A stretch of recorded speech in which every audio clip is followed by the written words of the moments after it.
Good morning. तो अब आज हम इलेक्ट्रिसिटी के बारे में पढ़ते हैं। इलेक्ट्रिसिटी में आज हम पढ़ेंगे electric potential energy.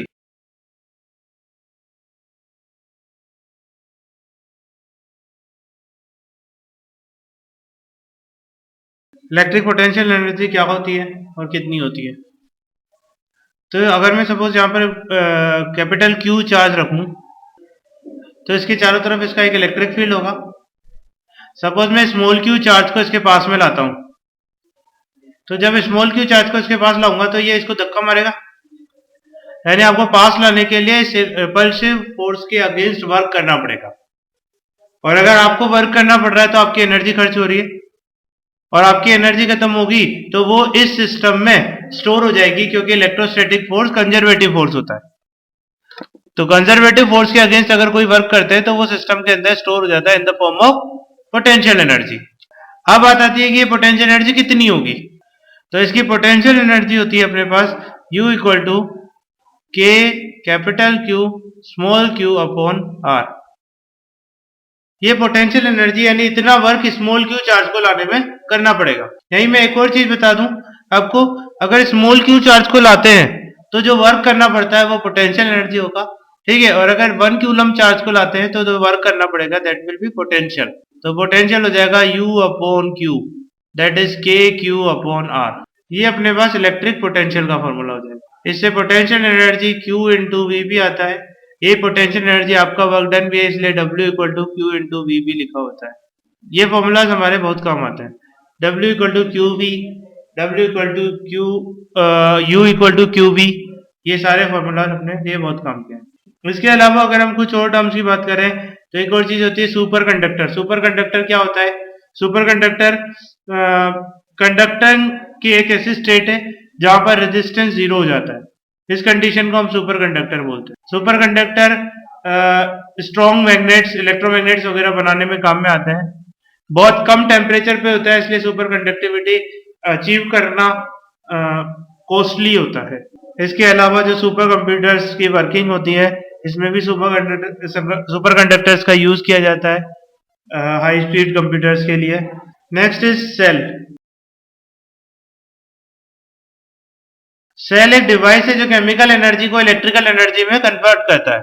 Actually cell में हम एनर्जी केमिकल एनर्जी की फॉर्म में स्टोर करके रखते हैं और फिर इसका कन्वर्जन कर देते हैं इलेक्ट्रिकल एनर्जी में, जब भी हमें यूज उसका लेना है। तो सेल्स 3 टाइप्स के होते हैं: primary cell, secondary cell and fuel cell.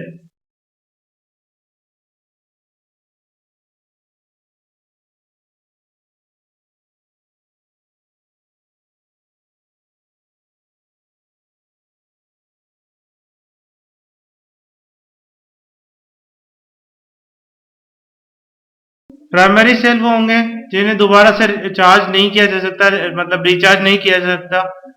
इसकी केमिकल जो है वो एक बार यूज होने के बाद फिर रिप्लेसमेंट ही एक तरीका होता है इसको चेंज करने का।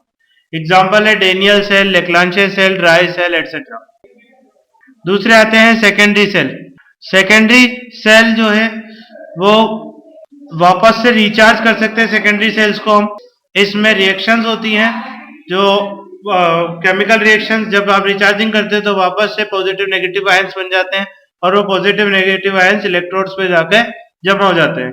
जिस इलेक्ट्रोड पर पॉजिटिव आयन जाके जमा हो जाता है उसे एनोड बोलते हैं, और जिस इलेक्ट्रोड पर नेगेटिव आयन जाके जमा हो जाता है उसे कैथोड बोलते हैं। जो आयन पॉजिटिव आयन है वो हमेशा कैथोड की तरफ जाते हैं, इसलिए उन्हें कैटायंस बोलते हैं, और जो नेगेटिव आयन है वो एनोड की तरफ जाते हैं, उन्हें एनायंस बोलते हैं। इसके अलावा फ्यूल सेल भी यूज होता है हमारे। लेड एक्यूमुलेटर, एडिशन सेल, ये सब सेकेंडरी सेल्स के एग्जांपल हैं। अब सेल से रिलेटेड कुछ टर्मिनोलॉजी के बारे में बात करते हैं। सेल्स में 2 टर्म्स बहुत काम आती है, एक होती है ईएमएफ और दूसरे होता है टर्मिनल वोल्टेज। इन दोनों में क्या अंतर होता है? एक्चुअली दोनों वोल्टेज को ही शो करते हैं, लेकिन थोड़ा सा डिफरेंस है। वो क्या डिफरेंस है ये हम देखते हैं। ईएमएफ का मतलब होता है इलेक्ट्रोमोटिव फोर्स।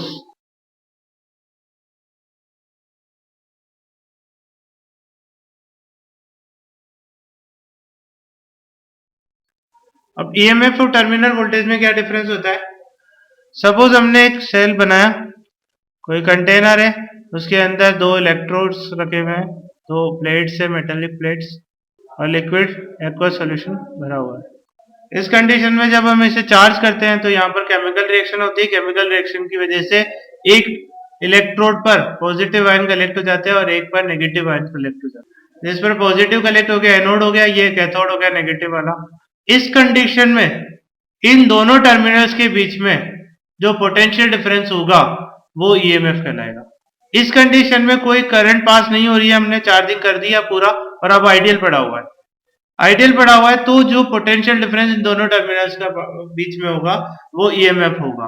तो ईएमएफ हो गया अपने ओपन सर्किट में पोटेंशियल डिफरेंस।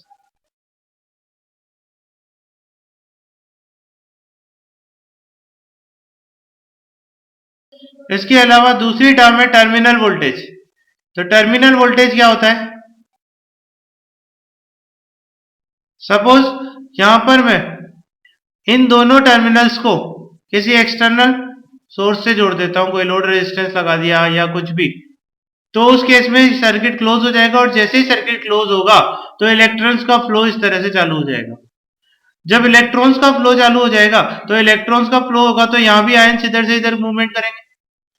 आयंस जब इधर से इधर मूवमेंट करते हैं तो जो इलेक्ट्रोलाइट के सॉल्यूशन के जो आयंस है वो इनके फ्लो में अपोजिशन क्रिएट करते हैं। इस अपोजिशन को हम इंटरनल रेजिस्टेंस बोलते हैं, यूजुअली स्मॉल आर से डिनोट होता है। तो स्मॉल आर इंटरनल रेजिस्टेंस की वजह से सपोज इसमें करंट आई पास हो रही है तो यहां पर आई स्मॉल आर के बराबर वोल्टेज ड्रॉप हो जाएगा। यहां पर V equal to I small R के बराबर ड्रॉप इंटरनल रेजिस्टेंस की वजह से हो जाएगा। इस कंडीशन में अगर मैं इन दोनों के बीच का पोटेंशियल डिफरेंस मेजर करूं तो वो ईएमएफ जिसको हम ई से रिप्रेजेंट करते हैं उसमें से आई स्मॉल आर को सब्ट्रैक्ट करने पर जो वोल्टेज आएगा वो इस टाइम पर हमें ऑब्टेन हो रहा होगा। तो क्लोज सर्किट में दोनों टर्मिनल्स के बीच में जो पोटेंशियल डिफरेंस आता है वो EMF minus I small R के बराबर होता है। इस पोटेंशियल डिफरेंस को हम टर्मिनल वोल्टेज बोलते हैं। तो इस तरह से हमने ईएमएफ, टर्मिनल वोल्टेज और इंटरनल रेजिस्टेंस के बारे में पढ़ लिया। V equal to E minus I R हो जाएगा। सपोज एक्सटर्नल सर्किट में कैपिटल आर रेजिस्टेंस है और आई करंट है तो हम V को आई कैपिटल आर लिख सकते हैं, यानी कि I capital R minus E equal to E minus I R. इससे हम इंटरनल रेजिस्टेंस की कैलकुलेशन कर सकते हैं। आई कैपिटल आर को हम V लिख सकते हैं, तो इससे इंटरनल रेजिस्टेंस V की टर्म में आएगा पहले तो E minus small I R, तो स्मॉल r इक्वल टू हो जाएगा E minus V upon I. अगर हमें E, V और I पता है तो हम इंटरनल रेजिस्टेंस इस फॉर्मूले से कैलकुलेट कर सकते हैं। और अगर हमें I नहीं पता है तो हम ऐसे V की टर्म में भी ला सकते हैं, I को V अपॉन R लिख देते हैं, तो इससे स्मॉल r इक्वल टू हो जाएगा E minus V whole upon V into capital R। इससे भी हम इंटरनल रेजिस्टेंस की कैलकुलेशन कर सकते हैं।